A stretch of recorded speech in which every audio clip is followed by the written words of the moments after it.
And thank you, Commissioner, for being with us today.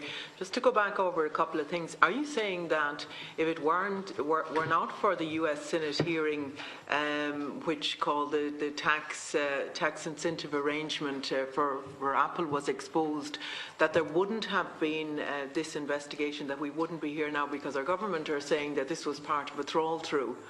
So are you saying that it wouldn't have happened, we wouldn't be where we are now, but for that Senate hearing?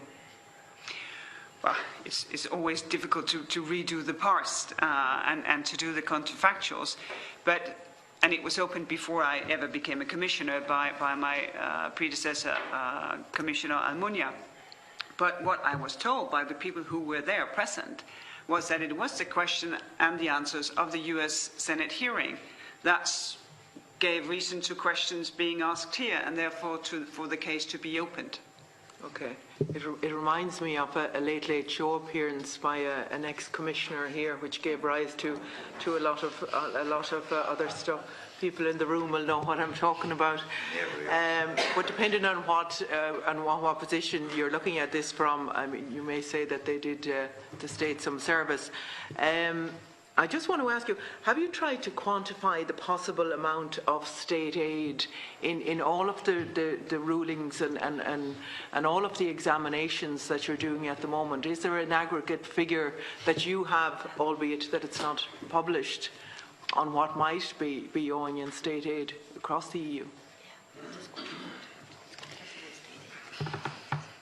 No. We have some... Well, it's not too scientific, but we have some figures that will allow you to have an idea about the legal state aid.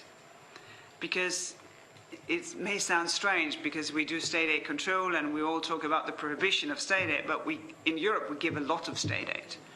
I think alone, from the top of my head, in energy, the state aid per year is in Europe 30 billion euros. So there's a lot of legal state aid around, but we do not have any figures for the illegal state aid, and that is of course due to the nature, because if it's legal, usually we don't know, because we only know when we have taken a decision and done the investigation to say, well, this was illegal and this is the sum. The Apple decision is extraordinary in that respect, that it is a very large sum, of course reflecting that this is a very, very large company. You see in the other cases it has been recovery of between 20 and 30 million, or in the Belgian scheme 700 million euros.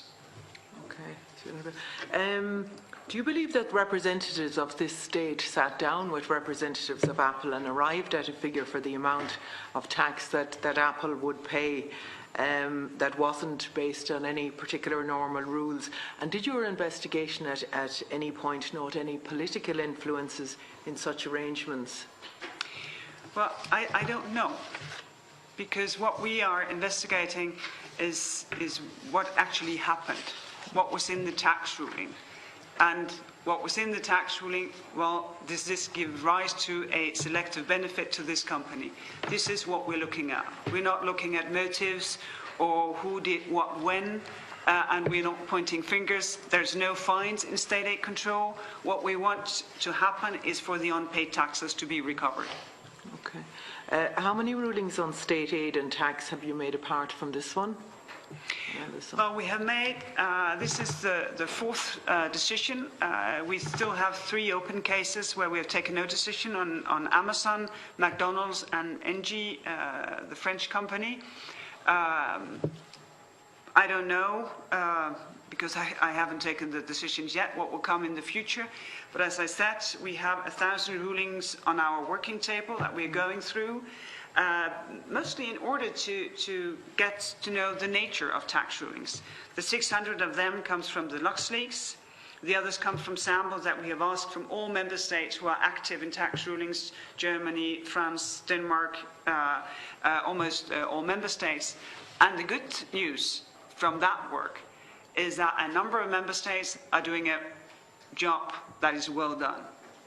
If it's a transfer pricing ruling, it's well documented, the prices used, approximate market prices, no more questions to be asked, no investigations to be opened. Okay. Just on the Santander ruling, does it make you more confident that the ECJ will side with the Apple ruling? And I just want to ask you a minor question about regional state aid, if you don't mind. But just on the Santander one.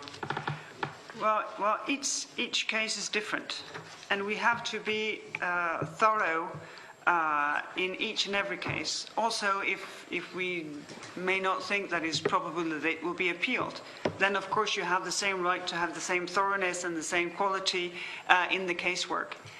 And since each case is specific, well, I take it case by case and try to make sure that it's a job well done. And no matter if we won or lost the last one, well, we can do the best we can on this one. When do you expect a ruling to be finalised on this? I don't know. It is for the courts to set their calendar. Okay, so, and I just want to ask you on regional state aid, and it's going on from what my colleague said there. Is there any impediment to any country using fiscal policy to address deficits in regional areas? So, can a separate taxation be used for a regional, to address a regional imbalance through state aid? That I wouldn't know. Okay. That I wouldn't know. I don't think we have any examples of that kind of regional differences. Okay.